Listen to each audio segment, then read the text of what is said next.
எங்கள் பொங்கல் செலிப்ரேஷன் எப்படி போச்சு தெரியுமா? ஒன் டே பிஃபோராகவே கிளம்பிடலாம், காஞ்சிபுரம் போய் ஃபேமிலியோட ஸ்பெண்ட் பண்ணலாம் அப்படின்னு தான் பிளான். ஆக்சுவலாக நாங்கள் எதுவுமே பர்ச்சேஸ் பண்ணல. லாஸ்ட் மினிட்ல அவங்களுக்கு ஒர்க் அதிகமாக இருந்ததால் நைட் வரைக்கும் அவங்க ஒர்க் பண்ணுற மாதிரி ஆயிடுச்சு. ஸோ மார்னிங் நாங்களை எழுப்பல.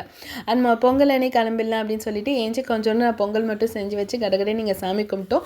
மாடியில் போய் கவிஷ் எல்லாம் ரெடி பண்ணிக்கிட்டேன். நான் இங்கே எல்லாத்தையும் கிச்சனில் எல்லாத்தையும் ரெடி பண்ணிவிட்டு சாப்பிடக்கூட இல்லை, எல்லாத்தையும் கடகடன்னு எடுத்து வச்சுட்டு பேக் பண்ணி ஊருக்கு கிளம்பிட்டோம். ஏன்னா எல்லோரும் எங்கள் மேலே செம கோவமாக இருந்தாங்க, நாங்கள் ரொம்ப லேட்டாக வரோம் அப்படின்னு சொல்லிட்டு. ஸோ டிராஃபிக் ரொம்ப கம்மியாக இருந்ததால் ஒரு 1.5 ஹவர்ஸ்லேயே நாங்கள் காஞ்சிபுரம் ரீச் பண்ணிட்டோம். அங்கே போய் எல்லோரும் சேர்ந்து சாப்பிட்டுட்டு நெக்ஸ்ட் டே வந்து எங்கேயாவது போகலாம் அப்படின்னு பிளான் பண்ணி வந்து தான் கோவிலுக்கு கிளம்பியிருந்தோம். அப்படி தான் போச்சு எங்களோட பொங்கல் ஸ்டார்ட் ஆனிச்சு. ஆக்சுவலி கோவில் பேர் வந்து பழைய சீவரம் அண்ட் வந்து திருமுக்கூடல் அப்படின்னு 2 கோவில்.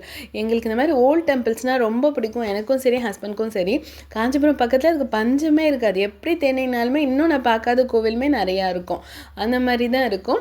ஸோ பார்க்க ரொம்ப சீனிக்காக இருக்கும் வியூ. குழந்தைங்களுக்கு ரொம்ப பிடிக்கும் விளையாடுறதுக்கும் சரி. அவங்க இந்த மாதிரி பிளேஸ்லாம் நிறைய என்ஜாய் பண்ணுவாங்க. வியூஸ்லாம் செமையாக இருக்கும், ப்ளஸ் க்ளீனாக இருக்கும், கொஞ்சம் நல்லா மெயின்டைனும் பண்ணியிருப்பாங்க.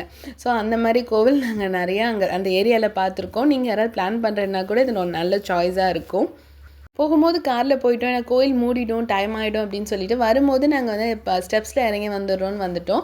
தம்பி மட்டும் கார் எடுத்துகிட்டு கீழே வந்துட்டாங்க. அண்ட் வந்து கிளைமேட் ரொம்ப நல்லா இருந்ததால் நடக்கிறதுக்கு ஈஸியாக இருந்தது, ஒன்றும் பெருசாக கஷ்டமாக இல்லை. அண்ட் வந்து எப்போ நான் காஞ்சிபுரம் வந்தாலும் கிராசரிஸ் வந்து அங்கே வண்டியிலேயே வாங்கிட்டு வந்துடுவோம். குவாலிட்டி செம்மையாக இருக்கும். அந்த மாதிரி தான் இங்கே எல்லாத்தையும் வாங்கிக்கிட்டு ஊருக்கு பேக் பண்ணிட்டு வந்துட்டோம். இப்படி தான் என்னோடய பொங்கல் ஹாலிடேஸ் போச்சு.